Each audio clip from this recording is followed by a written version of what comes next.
This is more than just a role. This is my life now, and these people are my family. How can their love be real when you're a total fake? So with Gossip Girl back on Netflix, I've been binging and I just have a very important question to ask. What did Ivy actually do? I know she's not that liked within the Gossip Girl community as well as the show, but rewatching, I feel like she's kind of justified with everything she did. Like, I get her. I don't love her, but I get her. And I'm surprised more people don't. Man! What did he do to make them niggas that mad? For a refresher or for some context on who she is, Ivy Dickens is a character from Gossip Girl who was introduced in the 4th season, initially as Charlotte Rhodes, Serena and Eric's cousin. Ivy was hired by Carol Rhodes, Lily's sister, to pretend to be her daughter to gain access to her trust fund, which makes her so much more worse than Ivy. She doesn't get half the hate that she deserves, in my opinion. But as Ivy came from a broken home and a poor family, she found comfort and glamour in the lifestyle of the Upper East Side and the Vander Woodson's family, and she kind of like lost herself in there for a bit. Hey, Serena. Sorry, my family's not talking to the press. Oh, well, then I guess I'm not either, because technically I'm your family. Let's just go ahead and jump into season 4. So in season 4, Ivy first appears during the media circus surrounding Lily's impending sentencing.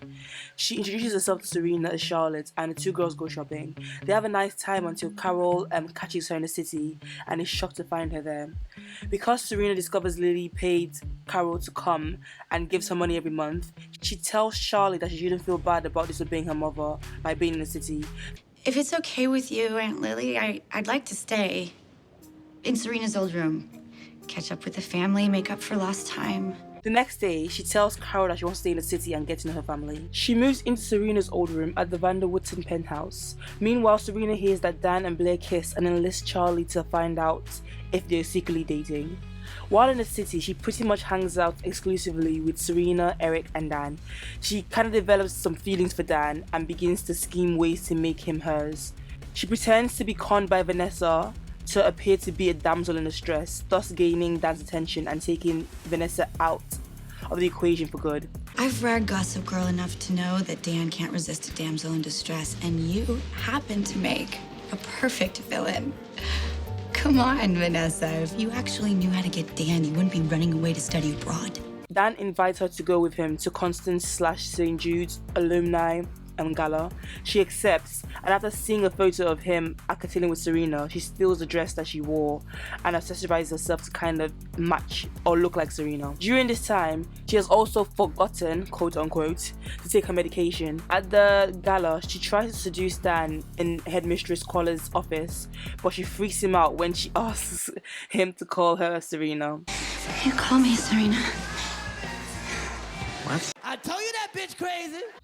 While suffering from an apparent psychotic break, and let's quote unquote again, she attempts to jump out the window, but is stopped by Serena. While leaving, Charlie runs into Georgina Sparks, who recognizes that she's faking her illness and offers her phone number, telling her to call her whenever she wants to have some fun. If you're ever back in the city, let me know. It's been getting a little dull around here. Upon returning to Miami, she meets up with Carol, giving her checks to the trust fund that she successfully gained access to, with Carol thanking her for doing a good job and paying her handsomely. I have to say it was a pretty devious plan. Well, you met my family. You know where I get it from. Ivy thinks about throwing away Georgina's phone number, but decides to keep it, as well as some checks that she has gained to Charlie's trust fund, as she returns back to a normal life in Miami. 1 month anniversary of our move. It's crazy. What's crazy is if your uncle hadn't left you that tiny bit of money, we never would have left Miami. In the premiere of season 5, it's revealed that after returning to Miami, Ivy moves to Los Angeles with her boyfriend Max in order to become an actress. She later runs into Serena at a restaurant that both she and Max works at. Because Serena still thinks she's Charlie, she has to keep up the ruse and basically gets fired. While catching up, Serena offers to have Ivy move in with her, but Ivy declines, looking for several ways to get out of the situation. But Serena, so pushy and annoying, eventually convinces her to move in together and then eventually go back to New York with her. She breaks up with her boyfriend Max out of nowhere, and decides that, you know what, let me dip my toes back in the water. Once she's back in New York, Lily's a bit hesitant to deceive her sister and tells them that she's going to tell Carol where Charlie actually is. Charlie tells Serena that she plans to leave the city because she's scared and she obviously doesn't want to, upset everything. Serena, who figured out something like this would happen, proceeds to ask her to collect tickets to the Jenny Packham fashion show. When she arrives, she discovers that Serena has actually arranged for her to take her place as a model in the fashion show. She wants to lure her back into the glitz and glamour of the lifestyle and make her feel at place, which is actually kind of cute from Serena. After conversation with Blair, she decides to stay after all. It's just she has a few things she could hold over my head. Don't you have a few things you can hold over hers? Yeah. Though her excitement doesn't last when she runs into Carol, who had no idea that she had even returned. After a conversation with Carol, Ivy states that the family that Carol hates so much has been kinder to her than her own, and that everything in New York just sparkles. And you can't blame a girl. She's got love and she's got money. I kind of get it. I came from nothing. Everything here sparkles. And that family that you can't stand has been kinder to me than my own family ever was. I'm not walking away from that. And if you try to take me down, Carol, you're coming with me. She decided that she doesn't want to give that up, and that it would be a big problem for Carol too if it came out that she hired an actress to play Charlie in order to get access to her trust fund. And that is so skeevy. After this conversation, Carol tells Ivy that she's allowed to stay in New York, but Carol herself, she's getting out of here before she hits the fan, and that if she hits the fan, Ivy, it will be all on her own.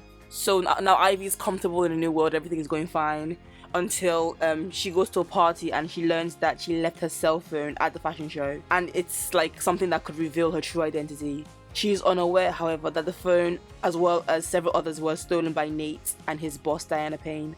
After a conversation with Nate about the phone, she offers to help him find the owner and attempt to retrieve it.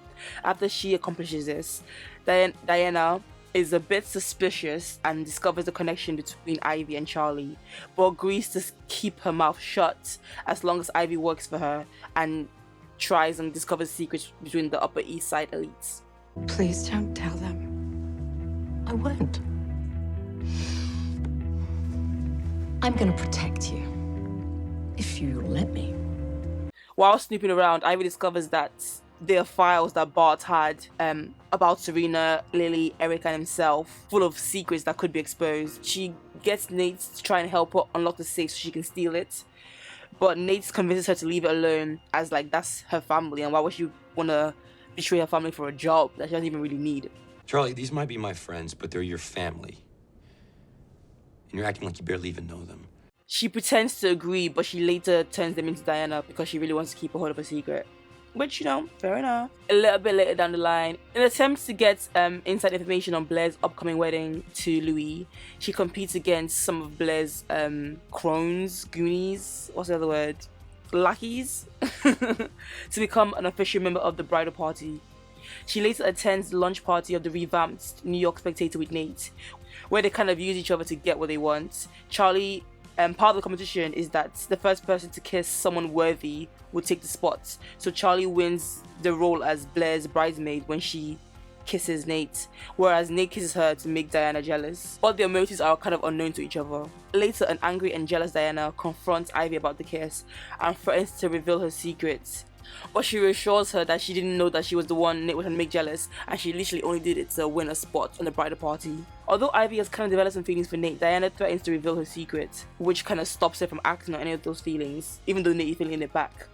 This changes, however, when she finds out that Ivy's ex-boyfriend Max is in town looking for her, and she sets up this elaborate plot that nearly causes the secret to be revealed, and I don't understand the real points, to be honest. As a grown woman, babe, go do your job. Why are you bedding with kids? Come on, stand up. But yeah, through the whole ordeal, Max finds out through the Gossip Girl website, along with pictures of Ivy under the name Charlie Rhodes, and is suspicious and is like, wait, what's going on here?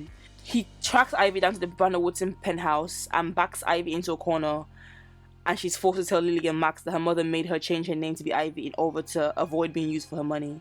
While discussing this later, Ivy offers Max money to leave town. Woman think that she's your aunt. Why does she think that you are the nice young woman who played the Queen of Hearts in our local production of Alice in Wonderland? Yeah, I found this in a box of your things. However, he doesn't buy the secret, doesn't buy the story that she's told him. And he's sure that she's impersonating this Charlie Rhodes person. So he blackmails Ivy into giving him more money that she originally offered before deciding to stay in town and have a little bit more fun with her. Which is weird for someone he claims he loves. Fast forward now a little bit, Carol and Cece return back to New York for something, I can't remember what exactly. And Carol tries to help Ivy with Max's situation by getting Cece to unlock the rest of her trust fund so she can access more money to pay him off. Once again, Carol, you are all dollars and no cents. Get her, Jade. After Ivy convinces Serena to stop dating Max, on Carol's advice, Max shows up at the party and attempts to out her to the whole family. I'm not the one using you people, she is.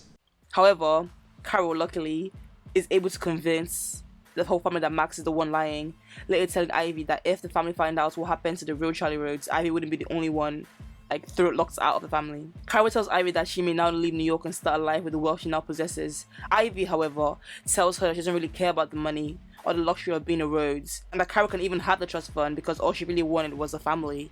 And that's where I was starting to be like, okay, this girl is genuine and she literally just wants a family. She's not, she's not as money hungry as the rest of these people, especially Lily and Carol. What do you want? Family.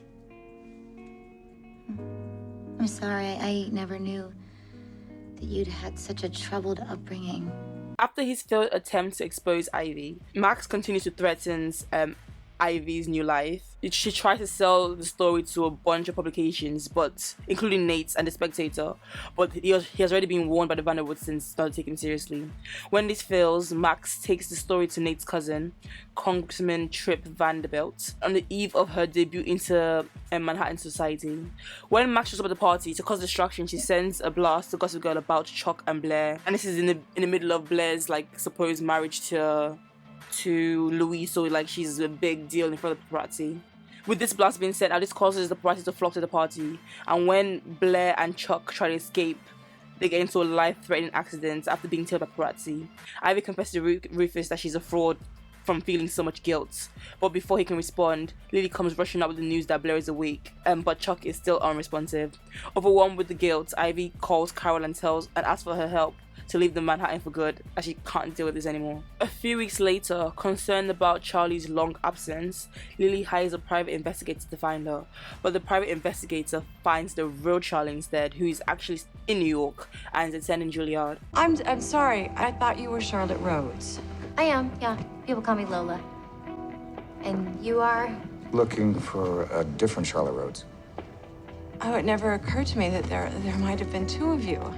When Lily and real Charlie meet, they do not recognize each other, nor do they seem to be aware of each other's existence. In another episode, Ivy briefly returns to look for Lily, although she finds Rufus instead, who tells her where Lily can be found. Georgina discovers that Ivy is back and blackmails her into attending Nate's party. While at Nate's party, Ivy runs into Lola, the real Charlotte Rhodes, and it's revealed that they took the same acting class back in Miami, and that's how they kind of know each other, because Carol, I think, produced the play as well. All right, has anyone ever told you two how much you guys look alike? I mean, you could almost be sisters. Ivy attempts to leave again, but is spotted by Nate. Still unaware of Eiley and Lola's true identity, Nate makes a comment to Lola about Charlie, leading Lola to get a bit suspicious because she's like, that's not Charlotte Rhodes. I'm Charlotte Rhodes. She really cares about you. Wouldn't stop talking about you while you were gone. When Ivy is finally able to leave, it's revealed that she had been visiting Lily the whole time she was away, and she was basically back in New York to tell Lily, I think, about Cece's worsening condition. But yeah, with Cece's conditioning worsen, Ivy is forced to take her to hospital where she has a run-in with Carol and the Vanderwoodsons. When Lola arrives, Ivy and Carol finally come clean about Carol's elaborate scheme, and Ivy's role in it, and it's just a shit show. Carol, what is this girl talking about? Do you know her? Yes. She's, my daughter. What? Well, then who are you? Following this revelation, Ivy is turned away by the Vanderwoodsons and turns to Georgina for help. No, I'm afraid not, Carol. It says so right here. Ivy Dickens. You are never gonna get away with this. Let's call the police. Please, wait. Look, I never asked Cece for anything. Unfortunately, Cece doesn't survive this trip to the hospital. And 2 days later, at Cece's wake, it's revealed that Cece actually left everything to Ivy under her legal name Ivy Dickens instead of her alias Charlotte Rhodes, revealing that Cece knew who Ivy really was, but still wanted her to have her stuff. After this, Ivy evicts Lily and Rufus from their apartment as it's previously owned by Cece and was left to Lily in the will. Ivy is later kicked out of the apartment after Lily uses underhanded means to sabotage her. Rufus, feeling sorry for her as she has nowhere to go and no family, and her money is still kind of tied up with them trying to get it back from her, pays for her hotel stay out of his own pocket. Lily, upon finding out that William is Lola's father, asks out of desperation to have Carol arrested and contacts Ivy for help.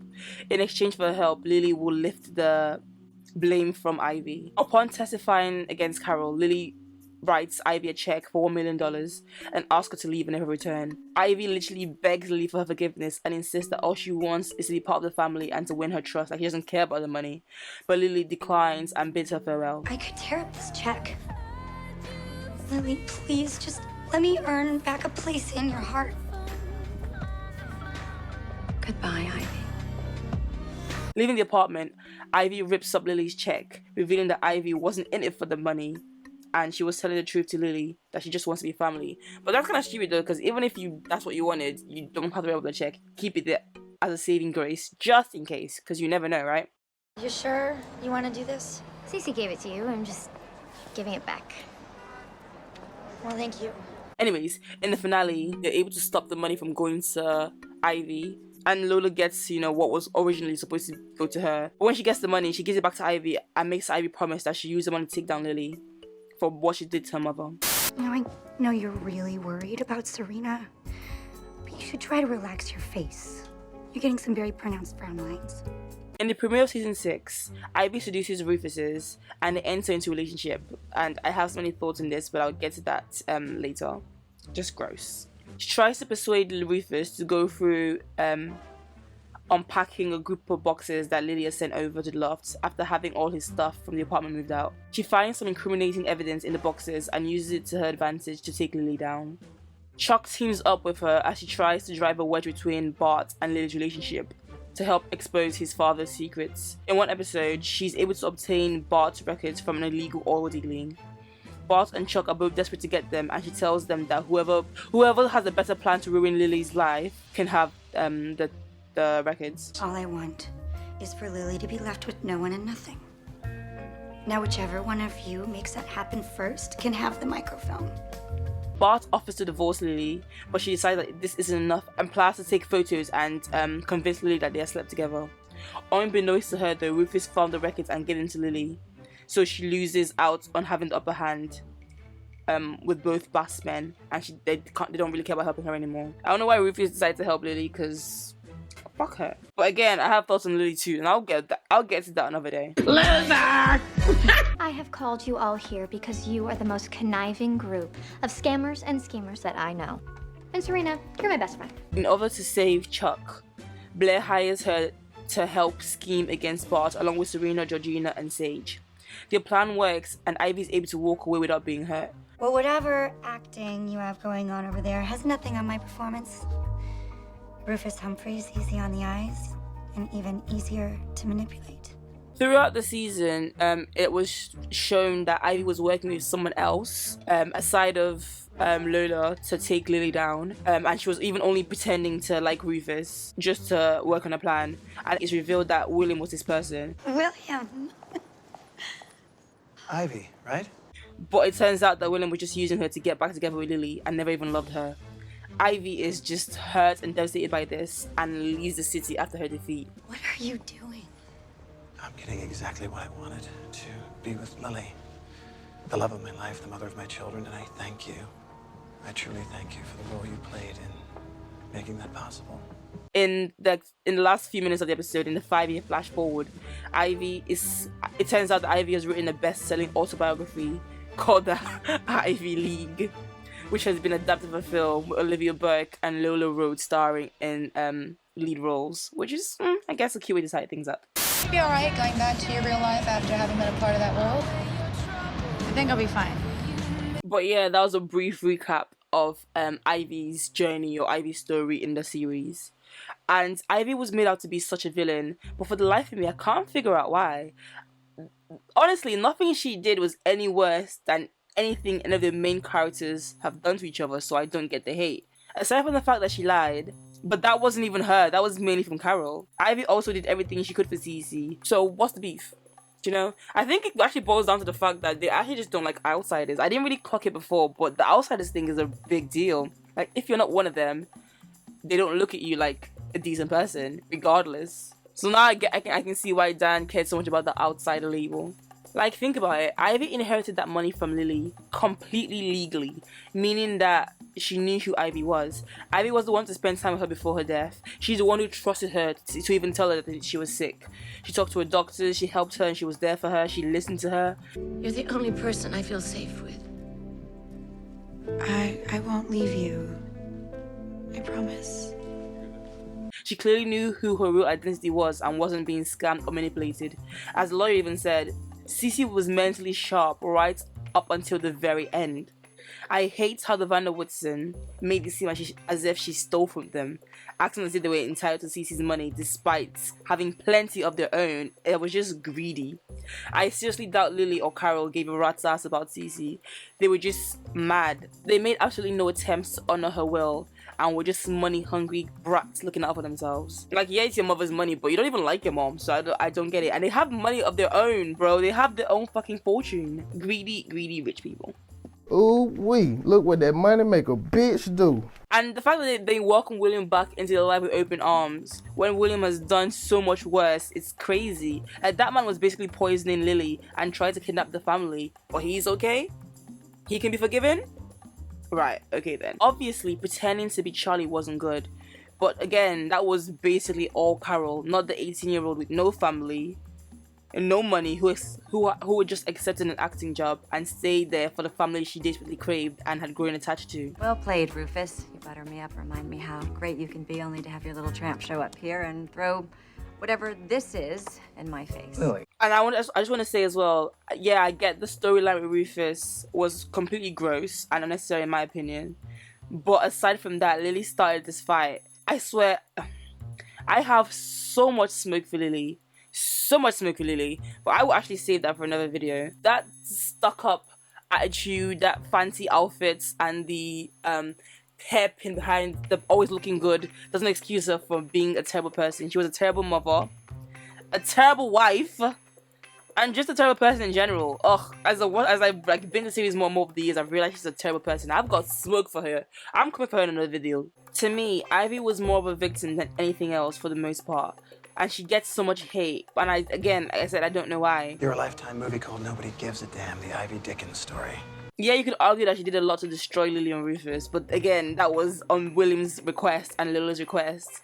And she was basically manipulated by William. Think about it, the rich, powerful, grown man and the young woman who clearly has daddy issues, which stems from obvious family issues that she stated over and over again, and how much he craves a family. So it's not surprising that she was easily manipulated by this man. You're the devil! The storyline also kind of made me question and dislike Rufus though, because like they turned him into such a weirdo. How can you genuinely start liking someone half your age you briefly had a thing with your son? Come on, man. Come on. Now, don't get me wrong, I didn't love Ivy either. She wasn't anything special. And yeah, her voice was kind of annoying, I agree. But that girl has been through it. And like a lot of characters on the show have pretended to be different people. Serena and Dan did that both for 7 months on end. So lying about her identity is clearly not what people hate her for, as no one has ever used that against Chuck or Serena. Everything horrible she did in season 6 was a direct result of how they treated her before that. So them turning around and acting surprised that she was standing up for herself baffled me. Think about it. If the story was from Ivy's point of view, it could have easily been an underdog story about a flawed protagonist. She agreed to trick her family because she was desperate for money. I know the show is about rich people, but think about it, like poverty is real and people do ugly things for money. But yeah, she takes a job pretending to be someone for money and ends up falling for them and befriending this family enough that she reveals her true identity. She tries her hardest to convince the family that she's honest and she's there for the right reasons, but they refuse her. She gets frustrated and being tired of picked on and decides to stand up for herself. But like, she did try to make things up to them. She tried to get the trust back and work her way back into the family genuinely. She definitely responded or reacted to things in a much better way than any of the main characters we love so much would have. Like, imagine if this was Blair. I highly doubt that she would even have tried to redeem herself or make peace with the Vanderwoodsons. We know she wouldn't have. She would have taken the apartment and every cent without thinking twice or looking back or any remorse. Even Lola could see how fucked up things were and how unfairly they treated Ivy. They weren't even trying to hear her out or understand where she was coming from. Especially Serena, who can forgive and excuse anything and everything, but I guess her sympathy is only reserved for men. Hashtag daddy issues. Lola, wait. Let me take you home. You know I never meant for any of this to happen, right? Oh, well. What's next? You gonna walk her down the aisle? William, the damage you have done, he deserves to be stoned in the streets. Shame. Shame. Shame. But yeah, all in all, Ivy was the real outsider, and it's clear from the way they treated her, and it's clear that the outsider thing is a big issue than I thought.